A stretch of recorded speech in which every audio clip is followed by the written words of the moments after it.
there are three things that you're going to learn and benefit on being on this platform. The first thing is learning. The second thing is accountability. And the third thing is networking. Concerning learning, Mahatma Gandhi said, live as if you will die tomorrow and learn as if you will live forever. So if at all you are thinking of a future, your future is intricately connected to what you learn today. What you learn today is what will create your future. So we're going to give you access to a lot of learning opportunities to show you the things I am learning, because learning is a continuous thing, and the things I have learned, and to also connect you to people that I am learning from. And that way, you will be filled with the knowledge. You will have the dimensions of the knowledge that you require to get you to where you want to be. The second thing we talk about is accountability. Accountability is holding you responsible to achieving your goals. Many of us know what we want, but many of us have not been able to achieve those things because there is nobody holding us accountable to achieving those goals. So we live under our excuses. And what are our excuses? Excuses are lies that we tell ourselves. But we need someone that can hold you accountable and tell you the truth, that you are only creating excuses. You are capable of doing what you are doing and put you on track so that you are able to achieve those goals and hit the target that you are designed to hit. Then the last but not the least, there is a saying that says you are an average of the 5 people that you spend most of your time with. So one of the things that you are going to benefit in being part of this network is the fact that you will be connected to my network, and you also be given the opportunity to interact with them and leverage on my network and all the network that will come to the platform to take you to where you want to be. And that's to tell you that I don't have all the answers, but I think I can connect you with people that have the answers. And I'm sure that once we are able to put all this together, I see you reaching your full potential.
Okay.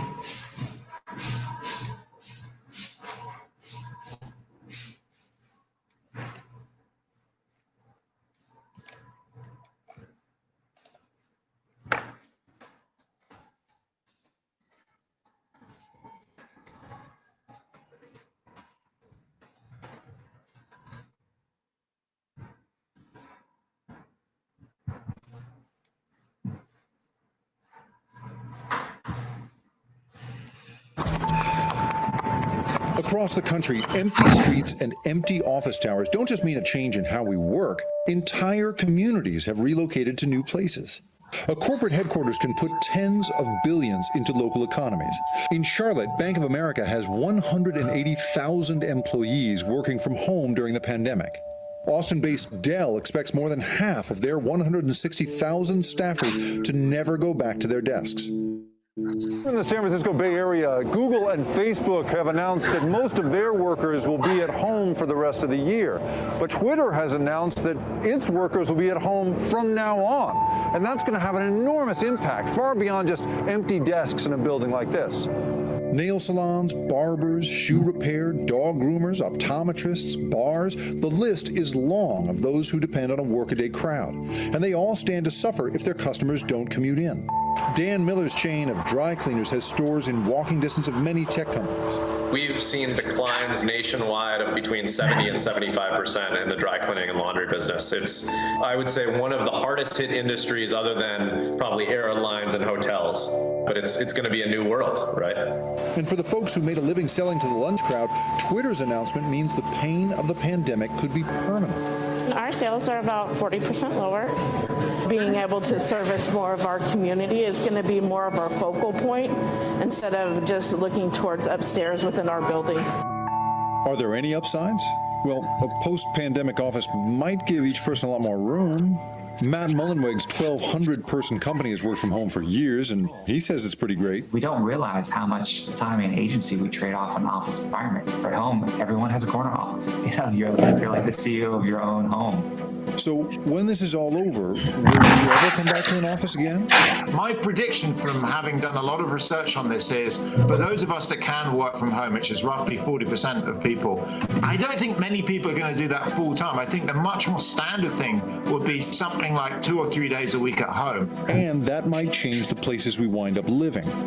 And because you can come in and work in the office only 2 days a week, it's much easier for people to live, say, 2 hours out of the city because they're only commuting twice a week. Mullenweg says he's already seen that happen. Do they disperse when you give them the freedom to work from home? Have people scattered? Typically within that first year, people will look for a little more bang for their buck. If you're not having to commute every day, moving 20 or 30 minutes out, you can get some incredible space, more land, more air, better schools, like any number of things that might be a priority for you at the same or less cost. Working from home now is a chance to stay safe while we wait for a vaccine. But city life may never be the same again. Hey, NBC.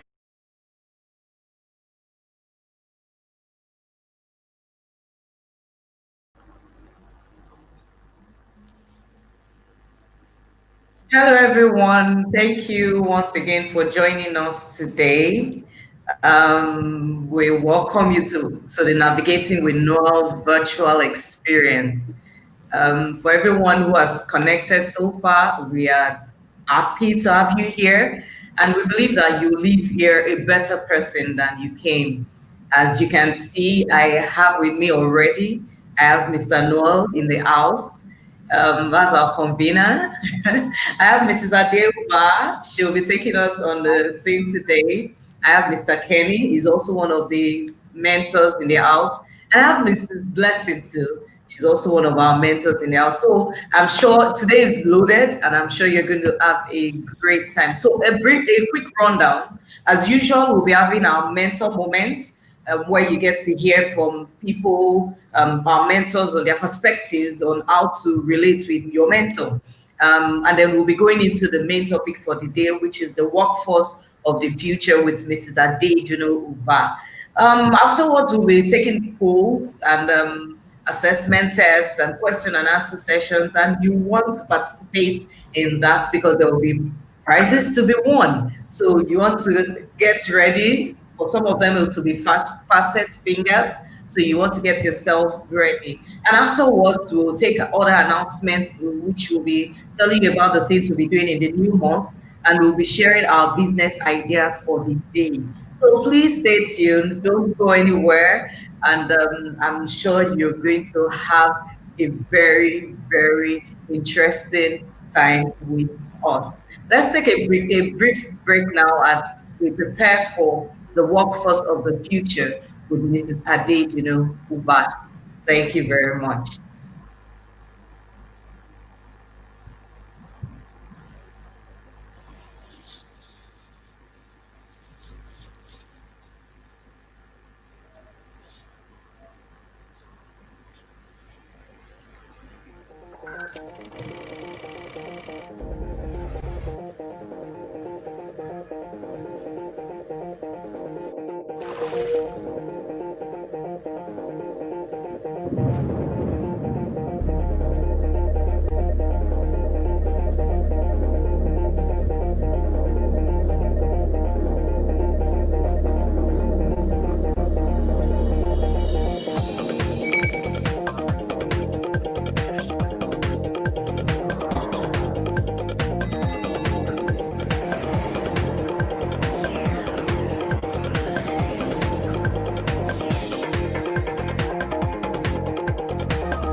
Thank you very much once again for staying with us. I would like to take a very brief word of welcome from our convener, Mr. Noel Abdullahi. Mr. Noel, can you say hello to our viewers?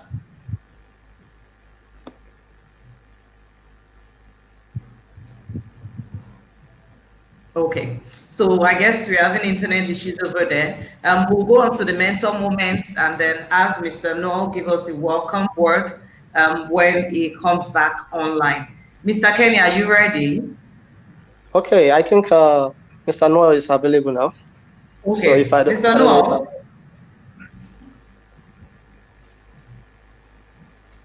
Oh, okay. Okay, if it's not ready, then I take over. I take over from here. Yeah, thank you once again, and you're welcome, everybody. Because I have just 5 minutes, like you said, today it promises to be a great moment. So I would like to share with us on a particular topic I call indecisiveness.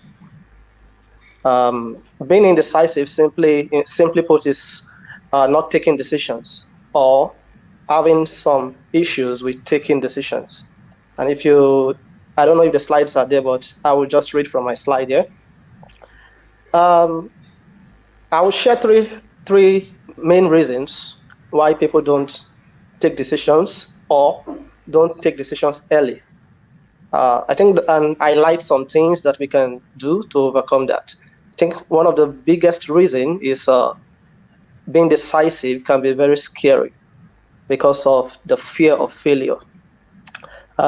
Most times you don't want to take decisions because you are scared to fail. You don't know what lies ahead. You don't know what the future holds for you. But if you look critically, you will discover that not taking decision itself is a decision, and which can be more damaging than not taking decisions at all. So first, realize that not taking decision is damaging. Also, understand that failure is an opportunity to learn and be creative. Most times, people see failure as a setback, but you should see failure as a challenge. You should see failure as a step to growing forward. I would, at this point, I would recommend a book I read some time ago by John Maxwell. It's titled "Failing Forward." He highlights a lot of things about what to do when you set a goal and you don't achieve that goal.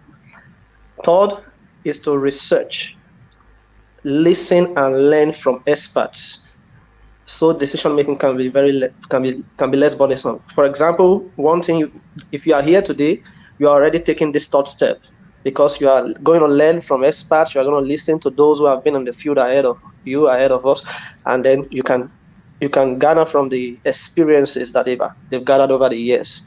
So that's the first point. Being decisive can be scary. What to do? Realize that making a decision is more damaging. Understand that failure is an opportunity to learn and be creative. Research, listen, and learn from experts. The second point I would like to raise is that inability to see the full and big picture. You can't see the big picture. So what do? Narrow down the information pool you need. Narrow it down. Be specific. Narrow down the information. You don't have to see the whole thing now. Just take it one step at a time. So you narrow down your information pool and focus on that. And as you continue, the picture gets clearer. Then what to do is also structure the main plan into mini plans. Test them, see if it works. If it doesn't work, re-strategize. If it works, learn forward. That's the second step. And the the third reason why people don't decide early is because they are afraid of hurting others. But the truth is, whatever decision you take in life, you are going to find yourself on the negative side of some people. So realize it is okay for some people to be upset with your decisions. It's okay. But however, though it's okay for people to be upset with decisions, it's always good that if you are able to properly communicate your decisions so that you can put everybody along on the same train, because it's important that when people can own the vision, can own the plan that you have, so that they can walk along with you. So I will just say the three things again. Don't be afraid of taking decisions. Don't be afraid of failing. Don't be scared of hurting others. And narrow down the picture. Don't look at it as it's big. Yes, it's big, but be specific. Narrow down the information and take it step by step. So I hope these little points I've shared with you will help you to re-strategize and start moving forward. Thank you. Over to you, Mr. Dunbury. All right, Ms. Dunbury is out for now, so we'll just go into the presentation for today. So, Mrs. Zuba, can you please carry on with your presentation? Thank you. Okay. You're welcome. Thank you very much, Samuel, and it's a real pleasure to be here with everyone. This is Navigating with Noel. We've had all the introductions, and it's an honor for me to be sharing on the topic workforce of the future. I mean, if there's anything that we all know is really critical, thinking through now or working through, is how we can remain relevant in the workforce for now and going forward. So as we transition, I'd just like to do a brief introduction of myself. I believe this would have been done by Mrs. Dunbury if she was in here. So there we go. Currently, I am a consultant. I run a company called Simply Unforgettable, and we do a couple of things. Our focus is on people development and special events production. The sort of events that we focus on basically are targeted towards helping people, organizations, and communities make the best of development opportunities. In my prior life, I'd worked in human resources management for a number of organizations. I will not belabor that point. Mostly in the oil and gas industry, also in telecoms, and some early career experiences in legal practice, administration, and finance. In terms of education, my background is law, as you would have gathered when I talked about legal practice. And then I shifted over into what I call the love of my life, human resources management. I've spent about 18 years in that field, post my MSc from the University of Manchester. A lot of my focus is on people development, game-based learning, instructional design, authentic leadership, etc. I'm also a certified Hay Job Evaluator. So that is just kind of to give you a bit of an introduction to myself and to my background. Now, one thing also that I'd like to kind of start to segue into the topic for today is to also tell you that I was born almost 50 years ago now. I'm sure it's a pretty diverse audience that we have online. You're going to have the Generation X, Generation Y, Millennials, etc. So for some of us, 1973 looks like a century ago. It's just 50 years. So don't make us feel old. But why am I talking about this? We're talking about the future of work. And one of the things that we need to kind of consider is what was the past of work? What is the present of work? And then it helps us to understand and frame our conversation around the future of work. So 1973, what did it look like? Can you believe that these were cars that people were proud to drive 47 years ago? This is an Opel limousine. When we think of the term limousine today, we're thinking really sleek, luxurious, bubble-shaped cars. But this was the best there was 47 years ago. What else was going on in 1973? For those who may remember, these are 4 events that you might consider as having shaped the psyche of many who were in the workforce at that time and through the 70s and 80s. We had the second All Africa Games in Nigeria, which was a big deal at the time. You had the Yom Kippur War, which has shaped politics in the Middle East and other places since then. Abortion was legalized in the US. That radically changed the way people work and people think all over the world. And of course, MRI, magnetic resonance, was invented in 1973. So looks like a lot happened in that year. You might also say legends were born in 1973. So that was a joke. Okay. So, but what has changed since then in terms of the world, and how has that impacted or flowed over into the world of work? So let's think about it. How many of us remember the mobile phone on the left? I remember my very first mobile phone in the early 2000s was a Nokia 3310, the exact model on your screen. And when those types of phones hit the ground in those days, it was the floor you were worried about, not the phone, which is kind of different from the sorts of phones we're using today. They're more fragile, but they can do a lot more things. A lot of people have their entire office on a mobile phone. So the question, what has changed, is technology has changed radically. And remember, we are setting a context for what we should be considering as the workforce of the future. How should we be positioning, and what are the things that are impacting our considerations when we're considering the workforce of the future? So technology is a big one, and we will talk about this a bit more as we go forward. What else has changed? Now look at the gentleman on the screen. So we're still talking about technology, but now we've brought technology and we've brought people together. Okay, so how people interact with technology has also changed radically since the 70s, 80s, 2000s, and even till now. A radical difference. So you have the big screen, everything is analog, and people tended to be skinnier. But today there are people more sedentary, so we're sitting a lot more. A lot of the stuff we're doing is visual, but our devices have become a lot smaller. So the way that we interact with technology has significantly changed. Remember, we're asking ourselves what has changed. And this is not just about work or getting things done. Leisure, the way we practice leisure has also changed by the way we interact with technology. And we'll see how this impacts the world of work as we go forward. In the 80s, 90s, even up to the early 2000s, when a child told mommy, I'm going to play football, the kid was actually picking up a physical football and heading out of the room. But these days, if a kid tells you I'm playing football, he's probably on the screen, playing something on the screen. So people have changed, and the way people interact with technology has changed. What else has changed? Remember, we're setting a context for the workforce of the future. Take a look at the top of the slide deck that you're seeing here.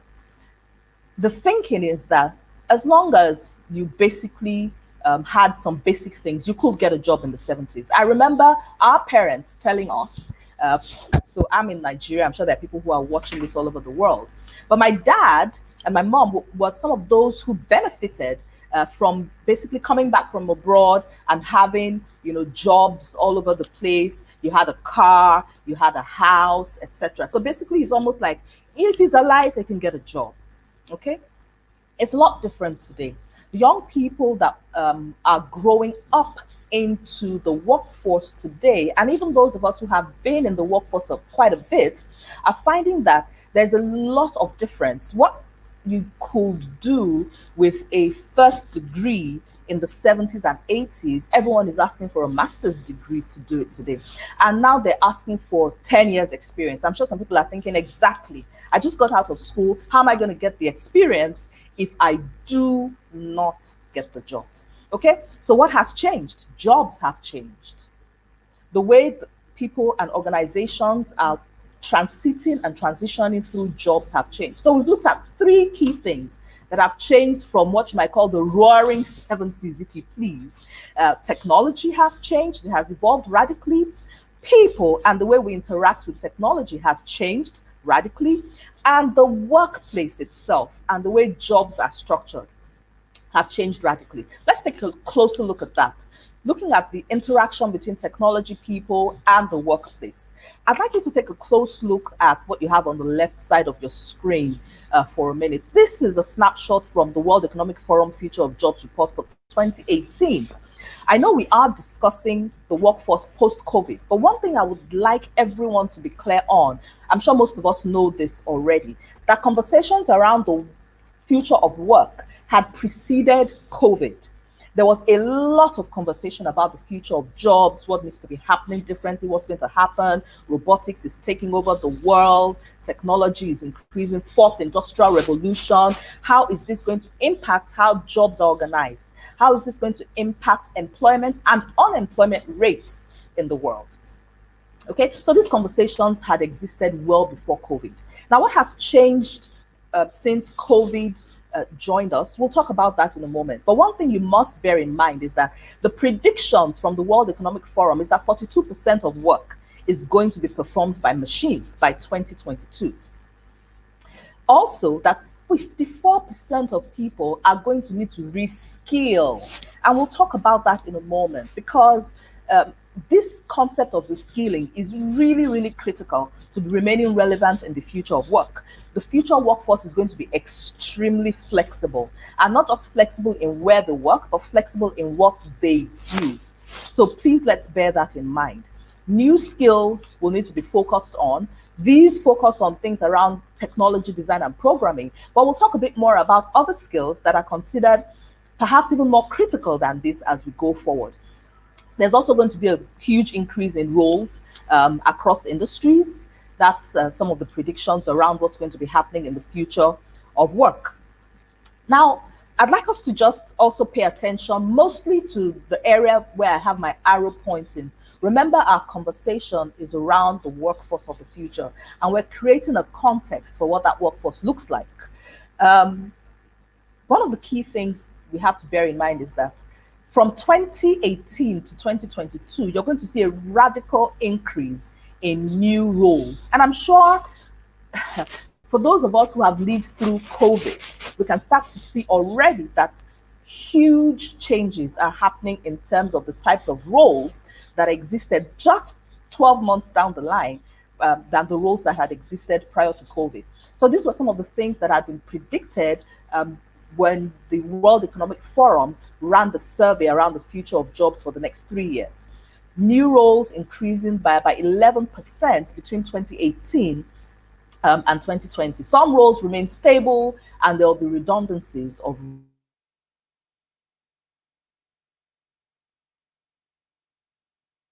role into the mix. And I'd like at Nigeria specifically for a minute, because we are hosting this webinar in Nigeria.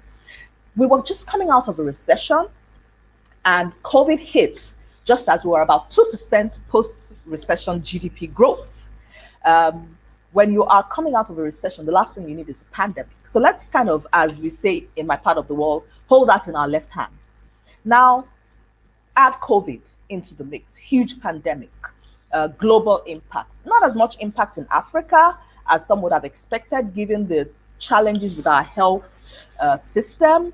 So, however, because the economics of the world has radically changed, a number of things happened. Oil revenues significantly reduced. There was this huge sharp drop, which has kind of started to, go back up a bit. We practically got into a national economic emergency because, of course, oil revenues make up a significant part of Nigeria's revenue, of Nigeria's economy. And of course, there are huge impacts, how that reflects on how the workforce is organized. That meant that there was a shift in profitability of industries. I have a close friend who's an IT person. And, when I was in the oil and gas industry, people say, oh, you guys who work in oil and gas, you don't live in the real world. I think, you're having a shift these days where it's the folks who are now in IT, the telecoms companies, the companies who provide logistics, companies like Amazon, who are able to work beyond borders, etc., that are now seeing the huge rise in profitability. We all know about the sharp $1 billion increase that Zoom had just in the space of 2 to 3 months when COVID hit. So that kind of reflects the issue of the shift in profitability of industries. Now, layer that on top of the artificial intelligence and machine learning issues that we had been discussing pre-COVID. and the fact that digital solutions that were once considered optional are now an imperative. I was on the Concerned Parents and Educators Network not too long ago, and Mrs. Ogunde, a very respected educator in Nigeria, basically said at their last conference of TOSE last year, they had a lot of presentations around technology and the impact of technology on education, etc. But, a lot of them thought, yeah, that's fine. We'll deal with that in the future. Maybe 3-4 years down the line, we'll prepare for this slowly. And then, boom, COVID hits. And suddenly, only those folks who were ready with technology in schools were able to pivot into online learning. And other, folks had to scramble very quickly to try and get up to speed. So digital solutions, more and more of an imperative. Now, what does that mean for the workforce? A couple of things, and we'll just take them down the line. One, for those of us who are in the workforce of the future today, is that we need to realize that there is a significant reduction in human contact and greater isolation from our teams as well as from our clients. And that has all sorts of implications for how work is organized and how we have to interact differently with the people that we serve. Of course, to control the pandemic, we had to go through virtual work arrangements, etc. But the predictions are that these will largely remain in place. I know organizations that have saved 5-6 million naira every month by simply keeping 70% of their people away from work. I know the savings is not on rent. The savings was simply on power costs. So employers who considered Nigeria, for example, was not ready for virtual work are now seeing that it can be done. So it's very, very likely, for economic reasons, for health reasons, for logistic reasons, that virtual work arrangements will continue for a while. That has huge implications for sectors like real estate, etc. So, but that's not the topic of our conversation today. Those are conversations that we have when we speak with business people and HR leaders. Now, the next thing you need to consider is this question of digitization and digitalization. Why is this important? For those of us who are part of the workforce that are basically transiting from intra-COVID to post-COVID, we need to realize that while a lot of our organizations were digitizing prior to now, a lot more will have to digitalize for the future. And what does that mean? What's the difference between digitizing and digitalizing? When you digitize, let's take a typical process, say a supply chain management process. Somebody buys, somebody sells, somebody decides, somebody scopes, for example, somebody buys and somebody reports. So that's a 3-phase level of a supply chain management process. When you digitize that, you're simply taking the analog process or the manual process and you're turning it into a digital workflow. Okay, so that is digitization. When you digitalize, what you're doing is you're completely looking at how you do the work entirely and saying to yourself, what is changing? Completely thinking about the way that I'm able to use technology or the way I should be using technology. So digitization is simply making what you already have manually into a digital workflow, whereas digitalization could radically change everything, the way you work. And of course, that significantly impacts how the workforce of the future will be structured and the sort of thinking that the workforce of the future should have. Macroeconomic realities are changing the way work is done. We talked about the issue of oil revenues in Nigeria, shift in profitability of industries. We're having conferences online. All the event centers that were making such a huge amount of money are heading into loss. All the considerations that there were organizations that had predicted $1 million profits and tanked, so macroeconomics. Employee challenges, and this one is interesting. So we're all working at home. A lot of us are working at home. There's a blurring between our personal spaces and our workspaces. My daughters could walk in right now and come and say hello on the screen, and it will be considered not abnormal. This time, 6 months ago, it will be considered irresponsible to have children around where you're working. So there's a lot. But then there are the challenges that employees are having to consider or face due to this blurring of the workspace. Health issues, perhaps, finance issues, homeschooling. You could take the children to school while you focused on work prior to now. That option doesn't exist anymore, etc. You know, so, and of course, there's a rapid increase in the rate of change. So some of the things that had been predicted, even by the World Economic Forum, to happen between the space of 2018 to 2022, we're seeing them happen in a radically compressed time frame. So those are some of the things that I'd like us to consider as we go into thinking through how should we be positioning ourselves as the workforce that is going to emerge post-COVID and emerge successfully, so to speak. Okay, I'd like us to, I'm just going to give us 30 seconds to take a look at this screen and just look at all the countries on the right of your screen, okay? Take a quick look at all the countries on the right of your screen. You've got China, India, Europe, countries and continents, Asia, Pacific, North America, Latin America, and the developing markets. Of course, we do know where Nigeria would fit in the developing markets space. And what's the prognosis for the next 6 months? The prognosis, this was a survey by McKinsey. Many of us will know McKinsey. McKinsey is a Fortune 500 consulting company. They had a survey of 2,000 executives. This is a July survey. And the feedback from these executives is that there's less optimism about the improvement of economic conditions over the next 6 months.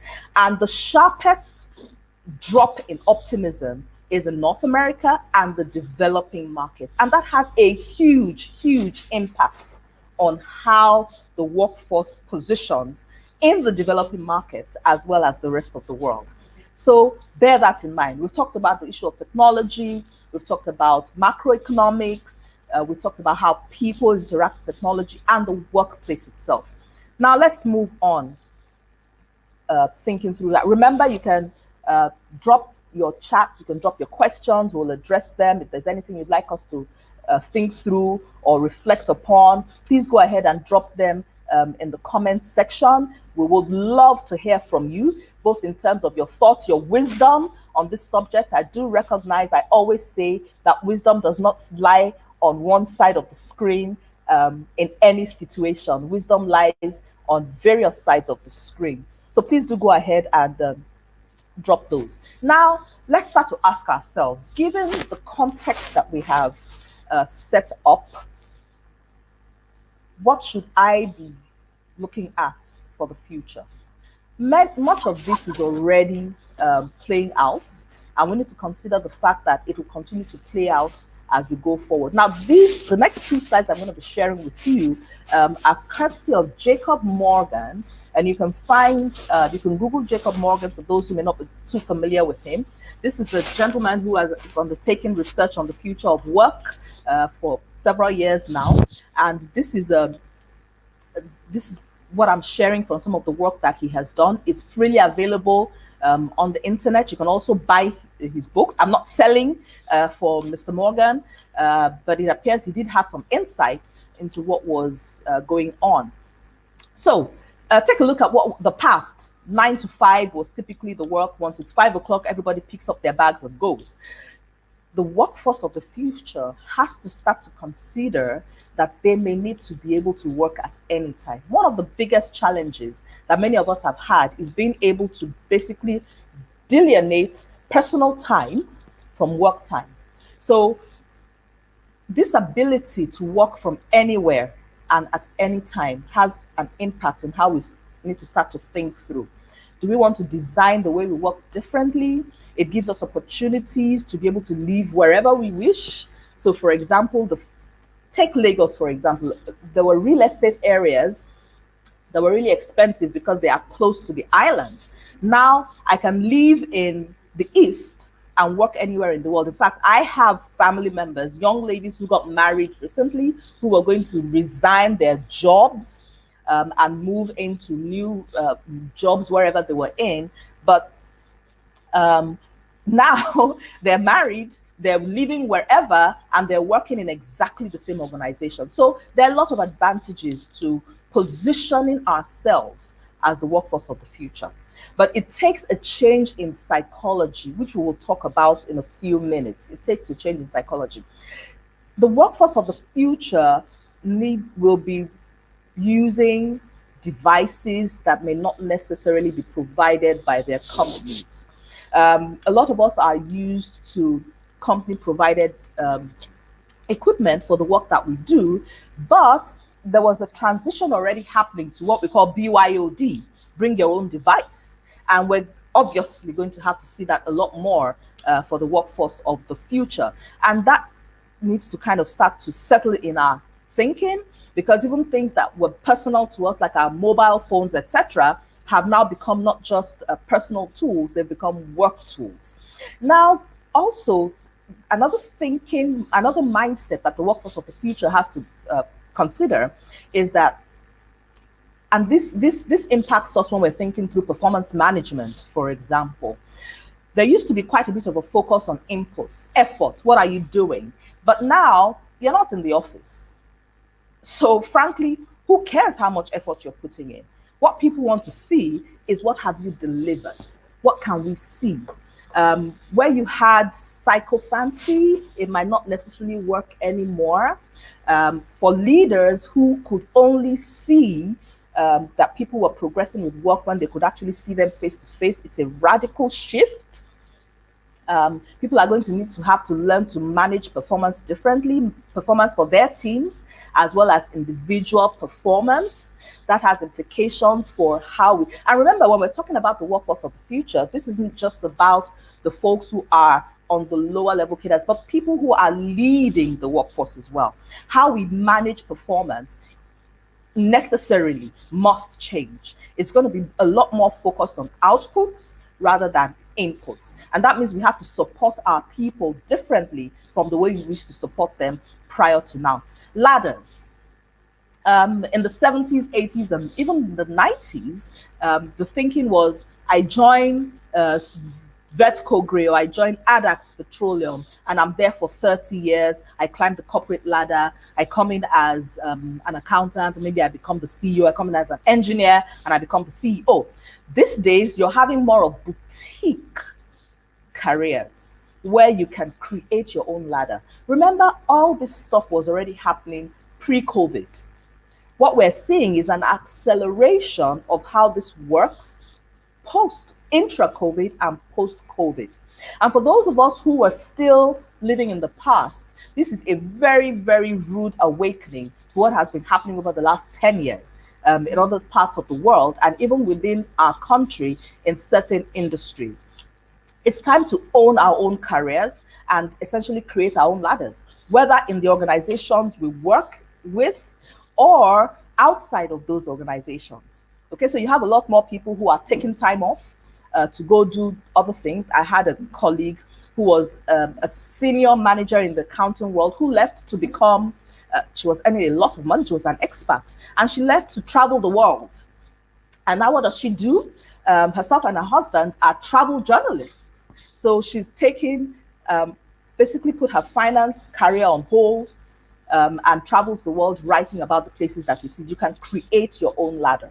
Okay, what else is changing with the evolution of the employee? A couple of things. Work can be a lot more customized. I think we spoke about that a bit more. We spoke about that a bit when we talked about being able to customize your own career ladder.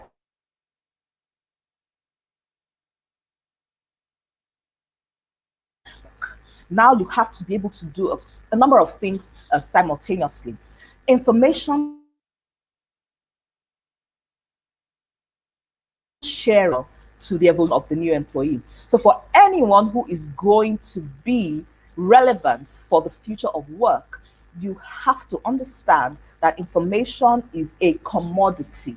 It's not something that you hold to your chest, unless, of course, there are certain types of information that you still need to be able to keep confidential. But information is a commodity, and the way we use collaboration technologies reflects that a lot more these days. We have all sorts of collaboration technologies, Slack, is out there. We have our project management technologies, etc. And of course, there's a lot more voice, employee voice. In the past, when we were growing up, once the boss says this is what it is, that is what it is. But there's a lot more employee voice in the workspace, and it's a bit of a radical shift in thinking for those who are leaders. And of course, it also places a huge responsibility on those who are coming along on the back of the radical changes that we are seeing. Now, this is one that I'd like us to pay a lot of attention to. Focus on adaptive learning. So knowledge is great, but adaptive learning is much more critical, especially for the world we are living in today, and the world that we'll be working in for the future. Why do we say so? When I shared my resume or my profile at the start of this session, I'm quite proud of my educational background. But you know what I'm even prouder of? It's not the master's degree or the certifications or being called to the bar. It's the diversity of learning that I chose to embrace. Okay, now, and why am I focusing on that, and why am I sharing that example? It's a very personal example because it has stood me in such great stead in being able to pivot as things have shifted over the years. So adaptive learning is something that the workforce of the future has to take very, very seriously. It's great to get our degrees, but more importantly, the learning that we get as we do, the learning that we get on the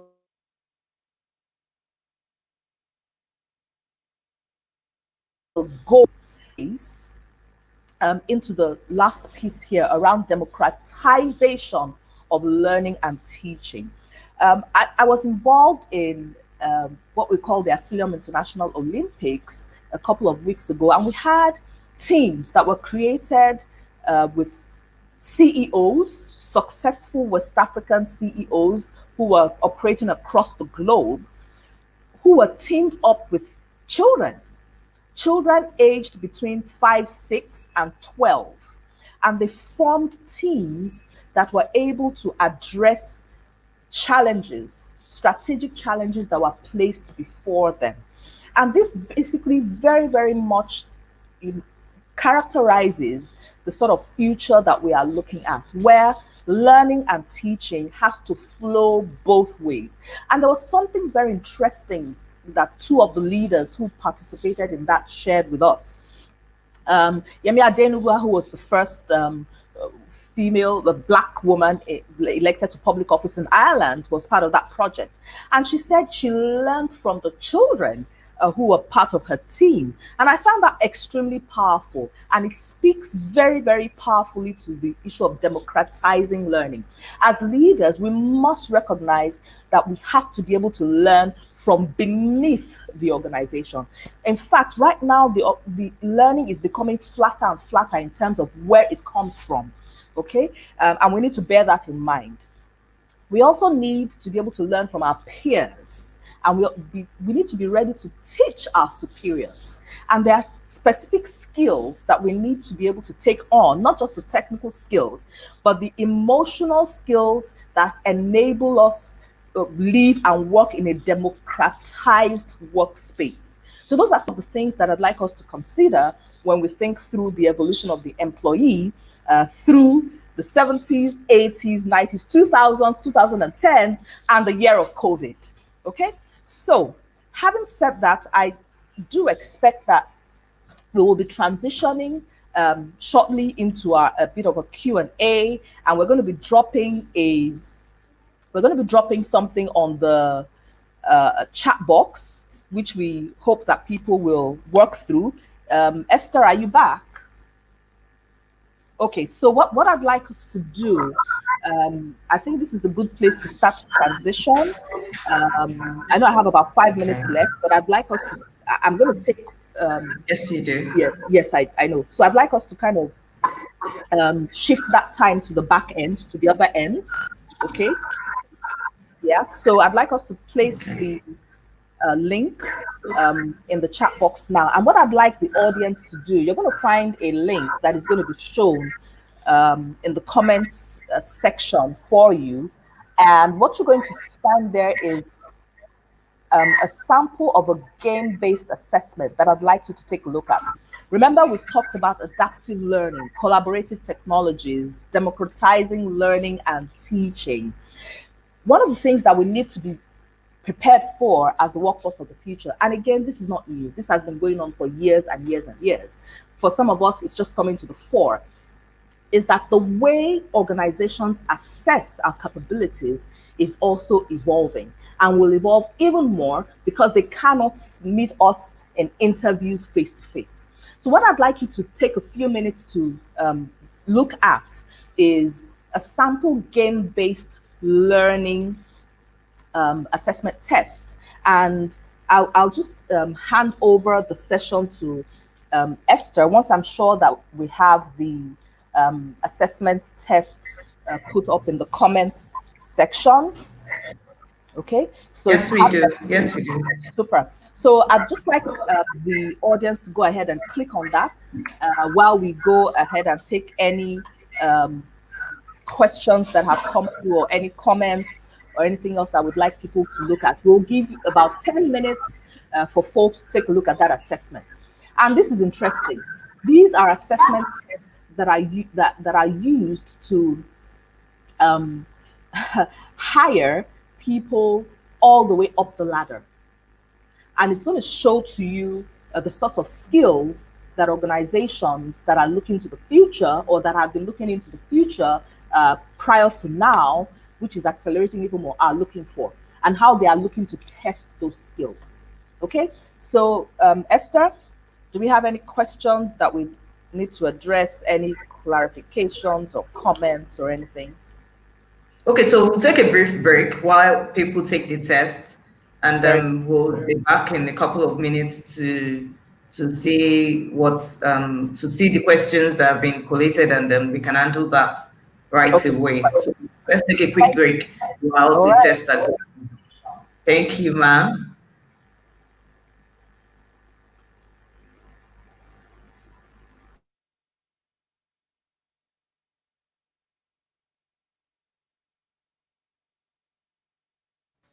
Okay, so for everyone who's still here, we're going to be taking a pause right after the assessment test. So as I mentioned earlier, it's going to be fastest fingers first. So once the polls go live, please go quickly, you click the link and answer your questions as quickly as possible so that you become eligible to win our prizes. Yes, you can see the instructions there. So you're going to visit the link to access the polls. You'll find the link to click in the section, in the comment section, and create a username. Take a screenshot of your username, because if you win, we need to be sure that you're the one who is the rightful owner of the prize. Now you wait for the poll to begin, then answer correctly. Now the first 25 people to access the polling are the only ones that can participate. So if you are not fast enough, then that means you will not be able to participate in the polls. And winners are to send a screenshot of their username as proof. So yes, we have prizes, amazing prizes to be won, and you want to be able to participate in this poll. I want to show you one of the shirts that you'll be winning. So if you win, you're going to be having one or two. Can you see that? Yes. Okay. And so these are high quality NWN branded shirts. I'm sure you're going to enjoy. We have them in 2 colors. Some people will also be winning recharge cards today. So yes, of course, who wouldn't make do with 1 or 2 extra Okay, this is the second t-shirt. So you have it in white or blue. So please get ready to answer your questions so that some people can win the shirt and recharge cards. So are you ready? Let's have it.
Okay, so if you're just joining us, we're about to take the polls based on everything we've learned so far with Mrs. Uba. So please, once again, it's fastest fingers first. Only 25 people can be a part of the polls, and I believe you want to be one of the 25 people to compete. So get ready. It will be live in a couple of seconds.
Okay, so for those of you who are watching, you can see people are taking the polls already, and we are seeing progress.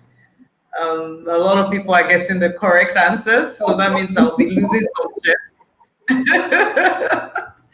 So that's quite interesting. What is the title of today's presentation?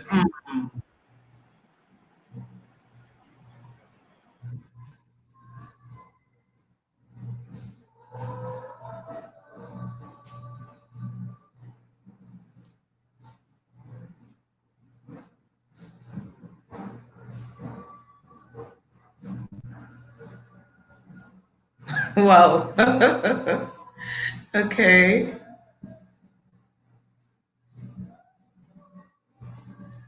Wow, we have someone leading. Virtual work arrangements is going to continue for a while. True or false?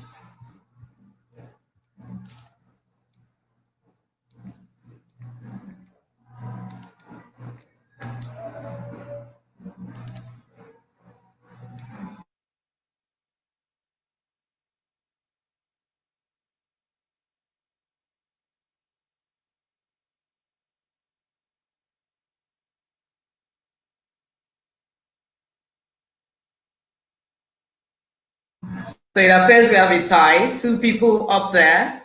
So what is the name of the person who designed the charts on the evolution of the employee?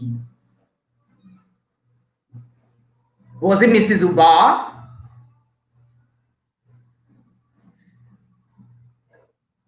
Okay, Morgan Freeman. It sounds familiar. Morgan Stewart, Morgan Jacob, Morgan Stanley.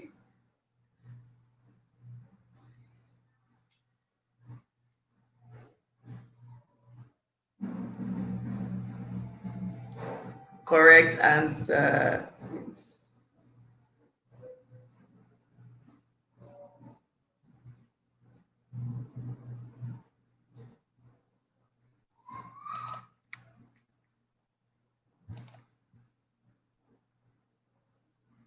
So BYOD.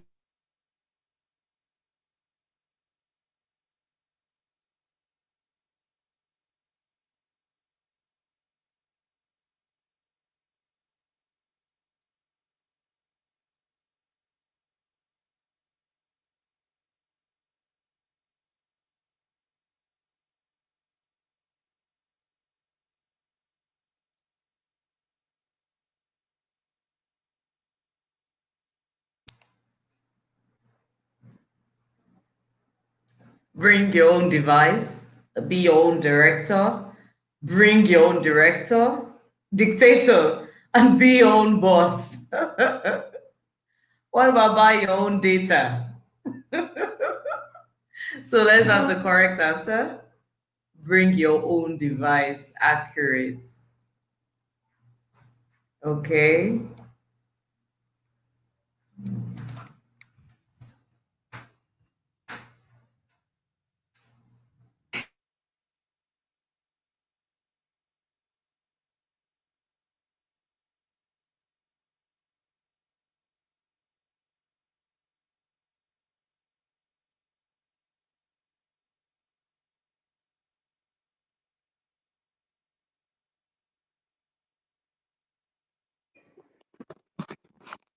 Hello, everyone. So from the leaderboard, we can see that the person with the username P has the highest number of points.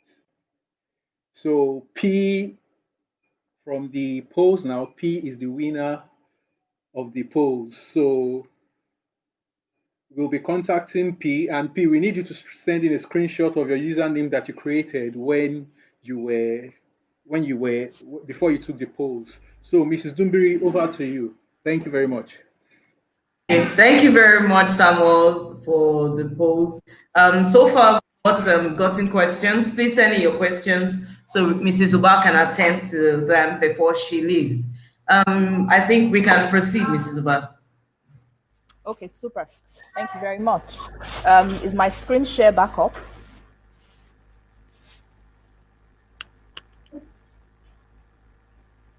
Okay, perfect.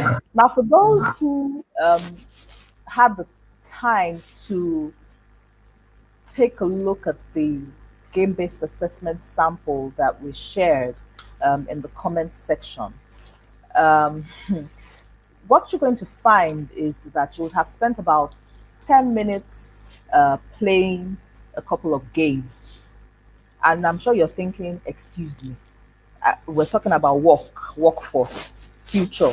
What is this matter about game here?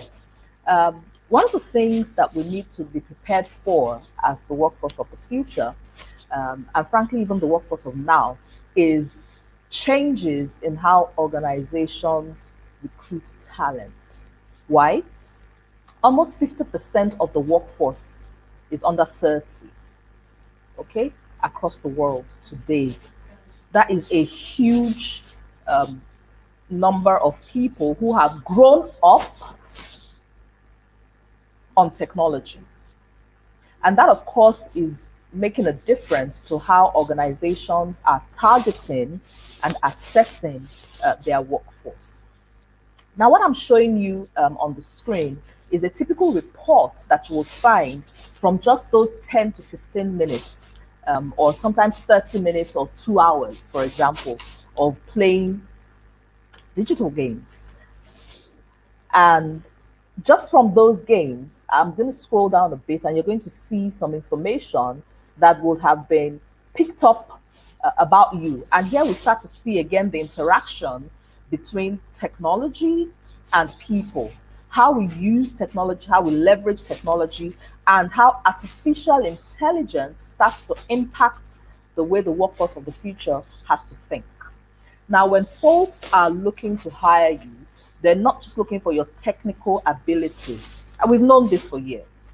The people who succeed are not just the people who are the great engineers or the great lawyers, but they're people who have another skill set, which some call soft skills. But I had a CEO a few weeks ago say to me, you know, are there you HR people? This is a CEO of one of the most successful HMOs or leading HMOs in Nigeria. And it says, you HR folks have actually caused problems for us by calling these sorts of skills soft skills. That in his view, these are the core skills. They're the basic skills that everyone who comes into the workforce should have and that we should be developing for. So from a simple game playing session, we have artificial intelligence algorithms underlying it that can then pull data about the way you played the games, that can assess your analytical ability, how quickly you think, how efficient you are, how you perform under pressure, and how flexible your thinking is. And it will interest you to know that by the time we flip back to the slide deck that we were looking at, the World Economic Forum, the 2018 report, the report that focused on 2018 to 2020, and then there was a snapshot of top 10 skills for the future of work. These are the sorts of skills that are topping the charts when you're considering the workforce of the future. That was the view pre-COVID. Can you then imagine how much more that is the view post-COVID? Bear that in mind as we go forward. Things around analytical ability, quick thinking, efficiency, performance under pressure, and flexible thinking. So for those of us who are looking for work, and we expect that we're going to get our usual typical questions asked, tell them anything you like sort of interviews, I've got news for you. Organizations are doing things differently. Okay, they don't just want to hear what you have to say about yourself. They want to simulate those environments for you. For many, many years, we've had forward-looking organizations creating assessment centers where we create simulation scenarios for folks to work through. Now you're simulating virtually as well, and you're simulating through game playing. And with other types of simulation centers, people can also make up certain things. But when you're playing games, you're relaxed, you're yourself, you're having fun. And then, we can see exactly who you are and how you might be able to, we can start to predict how you would translate these capabilities into the workplace. So I thought it was important to share this with us, the sorts of thing. And then, of course, you have all sorts of insights around what does analytical ability mean? When I score high on that, what does it mean? All from, playing games. So that's a bit of an interesting one for us to start to bear in mind as we go forward. Now, as we start to wind down, I'd like us to segue into, remember the sorts of skills that we spoke about when we looked at the assessments that you would get. And that link will be open for a bit. So for those who, after the session, they want to go in and test the link, please go ahead and do so. We'll have the link open for a bit, at least maybe till tomorrow, as a courtesy to Navigating with Noel. And folks can go in there, play around with it, and see how it feels, to go through that sort of assessment. Now, let's transition from that, thinking through the sorts of skills that you can test in that sort of environment, to this screen. And I'm saying to you, based on everything that we have said, the conversation that we've had for the last 30, 40 minutes, there are a couple of things that the workforce of the future must be. So we looked through a long list of about 10, 12 things just now, and I want to home in on 6 of them for you to take away, okay? And let's start from the ball right in the center. Nobody is looking for somebody who just, is focused on process anymore. People are looking for employees, business people who provide solutions, okay? Your process is only as useful as the solution that it is providing. Is process now useless? No way. Process is still important because we must do the right things, okay? We must do things right, excuse me. But as you're doing things right, you must ask yourself the question, am I doing the right things right, okay? So solution focus is what the workforce of the future must be to be relevant.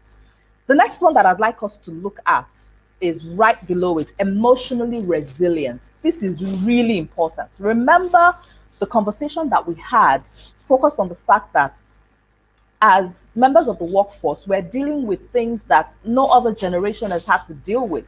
The pace of change. Remember the video that we also introed with at the beginning, the video that I shared for us to intro with, basically talks about the pace of change and how many gigabytes the human brain is having to process on a daily basis. That is really amazing. Emotional resilience is really critical now. Health issues are being dealt with. Children are homeschooling in the same space. If you could see my workspace where I'm at now, on one side of the workspace, I have like 2-3 computer screens where my children are homeschooling. I'm on one side of the workspace. My husband is on the other side of the workspace. So we need to multitask quite radically these days. And it takes a lot of emotional resilience to be able to do that. That's very important. So remember that whatever you can do to help yourself become more emotionally stable, and not just stable, but emotionally elastic, will bode very well for you in the workforce of the future. Now, of course, it goes without saying that the workforce of the future post-COVID must be technology enabled. Not may, not might, not could, but must be technology enabled. We are all working off technology now. What used to be optional is now compulsory. Unless, of course, you're willing to work. There will always be jobs that are very, run-of-the-mill. Even farming, everything is technology enabled these days, okay? So I would strongly advise anyone who is afraid of technology to take the bold step to become technology enabled. It doesn't mean that you have to become an IT person, but it means that you have to be comfortable around technology and to be able to use it in a way that it's like using a pen and paper. Okay, that's the way technology is now. Of course, collaboration is critical for the workforce of the future. We talked about information sharing, but beyond the issues of information sharing is the ability to work in teams. This is so critical that we have organizations who pay us thousands of dollars to basically help create more collaborative environments within their workspaces. It's been known for years and years. I remember there was a session that I was involved with and was sharing with the folks in that session, a study that was done a few years ago that focused on the National Basketball Association in the US. And you had the top 2 teams, that came to the top of the league that year, the NBA league that year, were teams that didn't have the highest paid players. They didn't. What did they have? They had the highest number of assists in the league. What does that mean? For those of us who play football, which is more it's more what we play in this part of the world, when a player assists, that's the player who probably has the last kick to the person who scores the goal. Okay, and which means he probably has sight of the goal himself, but has judged that if he takes a shot at goal, there is likely to be a miss, but there's somebody else with a better shot at goal, and he makes the choice to pass the glory, because that's what they're doing. The people who are highest paid are not the people who give the most assists. The people who are highest paid are those who score the highest goals. But the teams that won the NBA in the year that this research was done had more people who were willing to assist than those who scored the goals.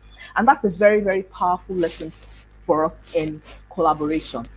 It was Magic Johnson who said this, considered the most successful basketball player in the world, an extremely established and wealthy businessman. And he said, talent can win you games, but in the long run, it's teamwork. And you can replace that with collaboration. Teamwork and collaboration will win leagues and championships.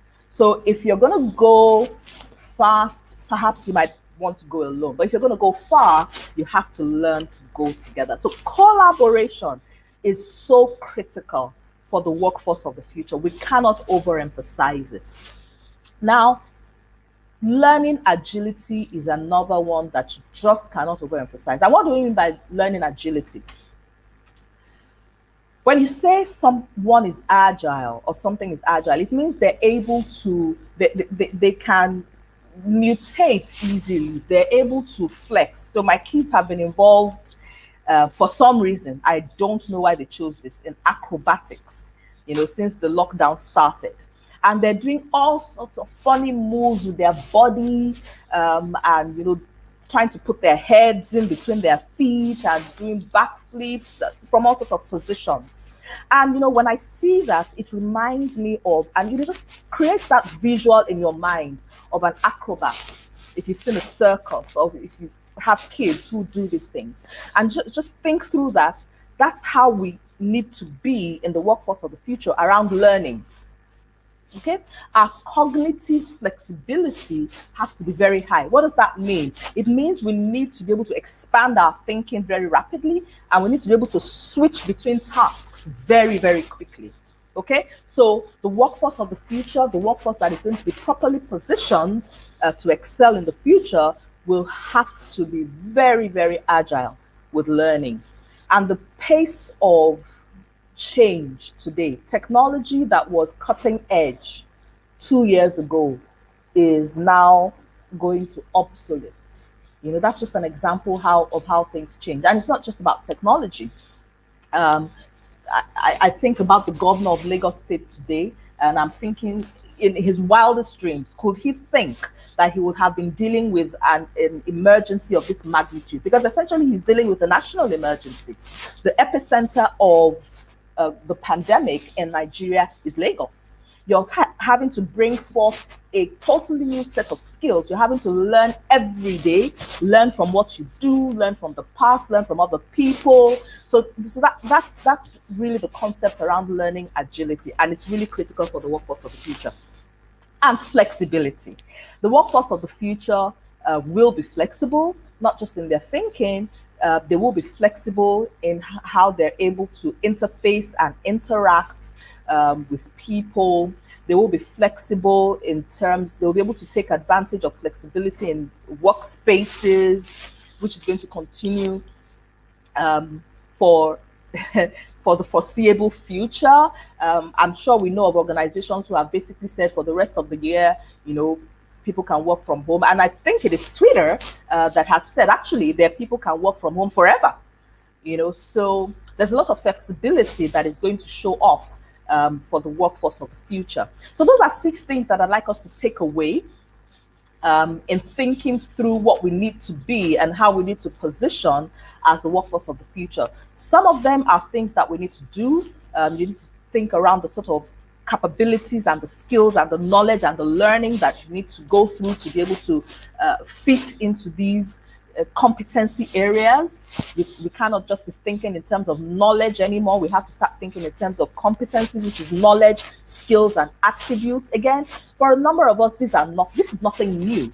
This is simply what has been happening in a large part of the world that is coming home to us, in certain industries and perhaps certain parts of the world a bit quicker now. As we start to wind this down, I'd like us to also take a look at, this is the 2022 Skills Outlook from the World Economic Forum in their report. And if you can, Google the WEF Future of Jobs report, okay? There's the most recent one looks at 2018 to 2022. And here's what I told you earlier on. Take a look at the skills that you're finding there. These are the top 10 skills required for the future of work in 2022. You would think that maybe technology design and programming will be number 1. Sorry to disappoint you, it's number 4. So what is going to be at the top? Analytical thinking and innovation. These are not skills that you learn by getting a degree. A degree can help you do that if it's the right one, but these are things that you develop by doing, by thinking, by stretching, by flexing. Active learning and learning strategies. These are, again, top 10 skills for the future of work. Look at those: creativity, originality, and initiative. Just imagine that. Before we get to issues around technology, we're hitting number 4. Okay, so workforce of the future, to position, you need to remember that yes, my technical skills are important, but more important for the world we are living in today and the world we're going to be living in post-COVID are things around analytical thinking, innovation, active learning, creativity, complex problem solving, critical thinking. And here you have emotional intelligence, leadership, and social influence. Okay, so what's my message from this screen? My message to us is that while we continue to excel in our technical areas, we must remember that what got us here won't take us beyond here. What's going to take us beyond here are the sorts of skills that start to celebrate our ability to be different from machines. Okay? Because machines can do a lot of the things that people do today. And let me, on that note, start to, segue into my last slide. For today, Jack Ma, many of us will know Jack Ma, the co-founder of Alibaba, multi-billion-dollar enterprise, started off really, really poor and has grown this enterprise to multi-billion dollars. And here's what he said at Davos in 2018. He says, and I'm going to read it to us word for word. He says, if we do not change the way we teach, in 30 years, we will be in trouble. We teach our kids things from the past 200 years. It's knowledge-based, and we cannot teach our kids to compete with machines, okay? Remember, one of the things that we had said at the start was that robotics, machine learning, artificial intelligence is basically driving the workplace of the future. And it's real. Whether we're in Africa, we're in the developing world, developing markets, regardless, it is real. And it's going to continue to be more real unless we want to play in certain parts or certain areas of the economy, which I'm sure those of us who are on this sort of call are not looking to play in those sectors of the economy. Rather, we're looking to drive those sectors of the economy and pull them into the world of today and tomorrow. Here's what you need to know. You need to know that knowledge is great, but you cannot compete with machines. Machines can do a lot of the things that humans used to be paid to do. So what's going to make the difference between us and the robots is our ability to be human. Things around values, independent thinking, teamwork, the soft skills. This is a man who has grown an organization over a couple of decades to billion-dollar worth. And he's saying to us, technology is great, We will use it. It will change the way our jobs are organized. But the only way human beings are going to stay on top of this is to actually stay human. Focus on things around values, focus on independent thinking, focus on the soft skills, focus on the things that take us beyond the robot. And it's on that note that I would like to basically hang my cap this evening. And I hope that you've been able to take away some useful tips or thoughts or considerations around how you should be positioning, whether you are a part of the workforce of the future today, or you are a student who is looking to transition into the workforce of the future, or even you are as a leader of people who is looking to understand how to support your people as they transition or create the right environment to succeed for the future. Thank you very much. I do appreciate the opportunity that you've given me to share with you, opening your minds to me. Thank you and God bless you. Wow. Wow. Thank you very much, Mrs. Suba. That was a very exciting ride. And it's really good to be back. And it's good for us to look at these things. In summary, I would say our relevance for the future is going to be dependent on how human we are. And that, for me, is the key message. And the things that we should really give a lot of attention to are things that borders around emotional intelligence, if I'm correct, Mrs. Suba. So, because the only thing that differentiates one of the key things that differentiates us from machines are the emotions that we have. So that's really a very, very excellent presentation. Even those of us on set need to give you a round of applause. Thank you. Thank you very much. Thank you very much, ma'am. Some of the things, before I hand over to Esther, some of the key things that hit me, even as someone who is also an employee, is the fact that we are coming to the end of psychophancy. There are a lot of people who have risen through the ranks in their offices based on man no man. And in the new dawn, in the new workforce that is coming, a lot of things now you'll be really judged and determined by the value that you create. So if you are ready to work, I think there are exciting times ahead. If you are innovative, if you are creative, if you have exercised yourself, and broaden your knowledge base, these are not the days to restrict ourselves. Oh, I'm an engineer and engineering and nothing else. I'm a techie and nothing else. I've had opportunity to speak with a lot of techies, and I've told a lot of them that you are so narrow-minded. We need to expand our mind. The world is big, and we need to think out of the box. These are the things that is going to make us relevant, in the workforce of the future. So it's time for you to create your own career ladder. You can even create your own career.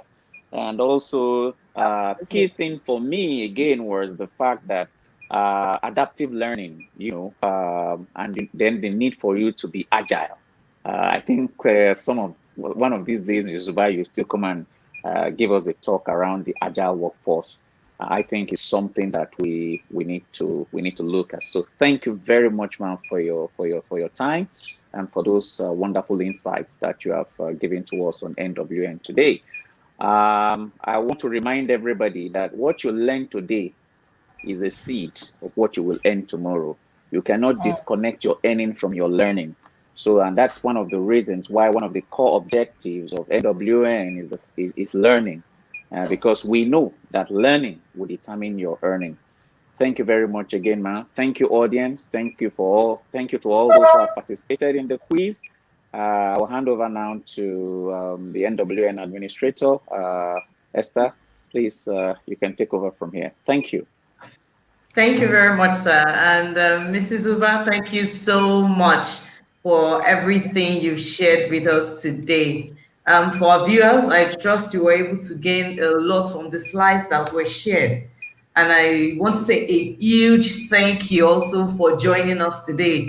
This would not have been an experience without you watching and without we dishing out. Thank you very, very much. So a couple of announcements. We launched a free book, an ebook written by one of our NWN mentors, and it is available for download.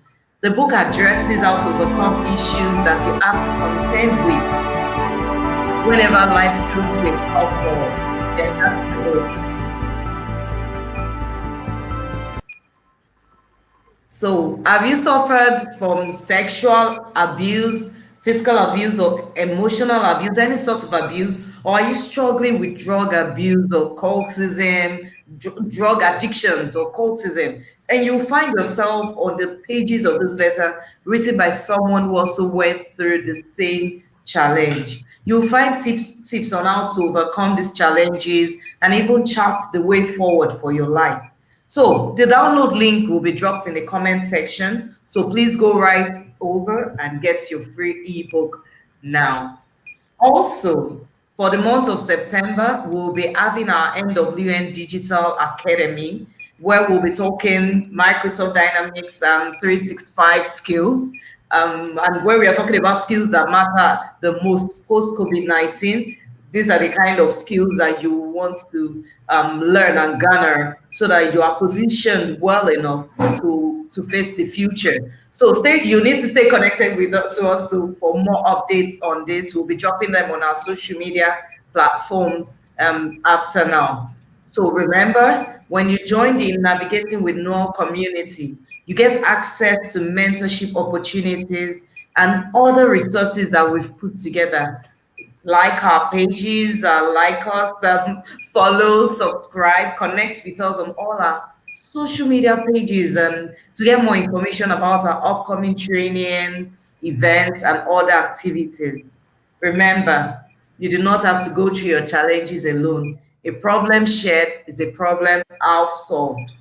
Join the NWN community and connect with a mentor who can walk you from where you are to where you ought to be. My name is Esther Dumbiri, and I'm a member of the NWN community. Thank you very much for joining us today. Stay safe and stay blessed. Mrs. Uba, thank you very much for joining us. It was a pleasure having you around. Thank you so much. Thank you, Mr. Dog. Thanks for the opportunity. All right. So let's all know that there is hope. No giving up now. We pull through this together.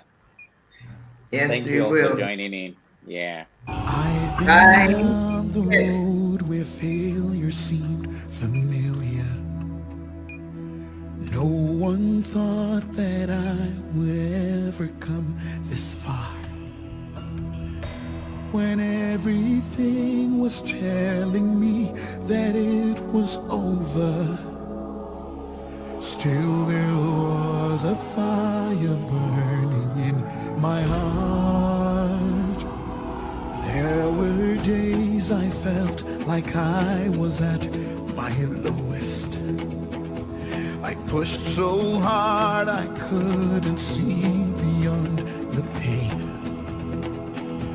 I never knew I made it high enough to notice I'm getting closer, stronger than I've ever been.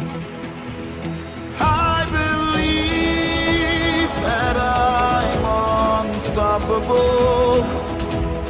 I believe I've only just begun.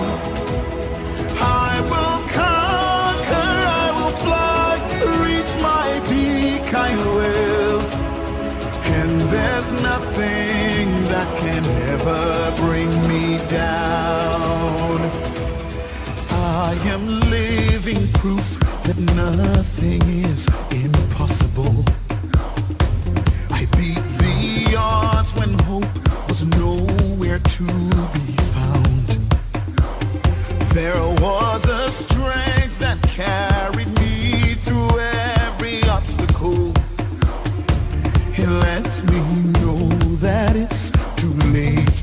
give up now, and I am not afraid to climb another mountain, to risk it all, to face my deepest, darkest fear, to live a dream much bigger than I can imagine, because I want the world to know that I am here. I believe that I'm unstoppable. I believe I've only just begun. I will conquer, I will fly, reach my peak, I will. And there's nothing that can ever bring me down. I believe that dreams are untamable, and I believe that wings were made to fly. I'll touch the sky, reach for the stars, do the impossible. And there's nothing that can ever bring me down. I'm one dream away from everything I hope to be. I am one step closer to the finish line. I know that every stride will lead me to my destiny, and I'm one reach away from taking what is mine.